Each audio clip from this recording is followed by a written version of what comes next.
This channel does not promote any violent, harmful, or illegal activities. All content provided by this channel is meant for an educational purpose only. পুরো নিয়োগ দুর্নীতি মামলা এবার অয়নশীলকে হেফাজতে নিল CBI. শিক্ষক নিয়োগ দুর্নীতি মামলা ইডির হাতে গ্রেফতার হওয়ার পর জেল হেফাজতে ছিল অয়নশীল, আর এবার সিবিআই তাকে হেফাজতে নিল। আমরা কথা বলবো, প্রতিনিধি সুজয় পাল রয়েছেন সঙ্গে। সুজয়, একেবারে দেখো, পুরো নিয়োগ দুর্নীতি মামলায় এতদিন ধরে বিভিন্ন পারিপার্শ্বিক তথ্য প্রমাণ সংগ্রহ করেছে সিবিআই। এবার এই পুরো নিয়োগ দুর্নীতির যে অন্যতম মাথা অর্থাৎ অয়নশীল, তাকে তারা নিজেদের হেফাজতে চাইলো। তার কারণ এই তাকে হেফাজতে দেওয়ার একটা স্পষ্ট ইঙ্গিত যে পুরসভা নিয়োগ দুর্নীতি মামলায় অয়নশীলকে এবার তারা নিজেদের হেফাজতে নিয়ে জেরা করে বিভিন্ন পুরসভায় যে সমস্ত বেনিয়মের ভিত্তিতে অভিযোগ নিয়োগ হয়েছে, কিছু নিয়ম ভঙ্গ করে টাকার ভিত্তিতে নিয়োগ হয়েছে, সেই নিয়োগের সঙ্গে কারা কারা যুক্ত, কোন কোন প্রভাবশালী যুক্ত, সেটা তারা সরাসরি বের করতে চাইছেন।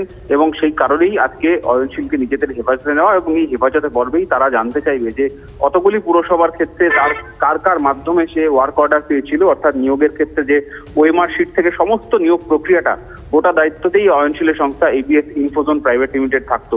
সুতরাং এই বরাতগুলি কার মাধ্যমে হতো, এই বরাতগুলির ক্ষেত্রে টেন্ডার হতো কিনা, টেন্ডার যদি না হয়ে থাকে তাহলে কিভাবে এই বরাতগুলি বারবার একই ব্যক্তি বা একই সংস্থা পেয়ে থাকে, এই বিষয়গুলি তারা জানতে। ফলে পুরো নিয়োগ দুর্নীতি মামলায় এবার সিবিআই আরো তেড়ে ফুঁড়ে নামতে চলেছে, এটা স্পষ্ট।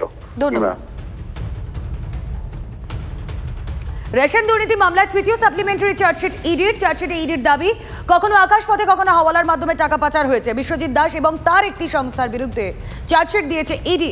350 কোটি টাকা পাচার করেছে বিশ্বজিৎ, দাবি এজেন্সির। বাজেয়াপ্ত করা হয়েছে বিশ্বজিতের 10 কোটির স্থাবর সম্পত্তিও। 57 দিনের মাথায় তৃতীয় সাপ্লিমেন্টারি চার্জশিট ইডির। জিটিএ নিয়োগে দুর্নীতি কাণ্ডে জরুরি ভিত্তিতে শুনানির আর্জি খারিজ। স্কুল শিক্ষা দপ্তরের আবেদন খারিজ কলকাতা হাইকোর্টে। সিবিআই তদন্তের নির্দেশকে চ্যালেঞ্জ করে ডিভিশন বেঞ্চে যায় রাজ্য। বিচারপতি চক্রবর্তীর ডিভিশন বেঞ্চে দৃষ্টি আকর্ষণের পরামর্শ।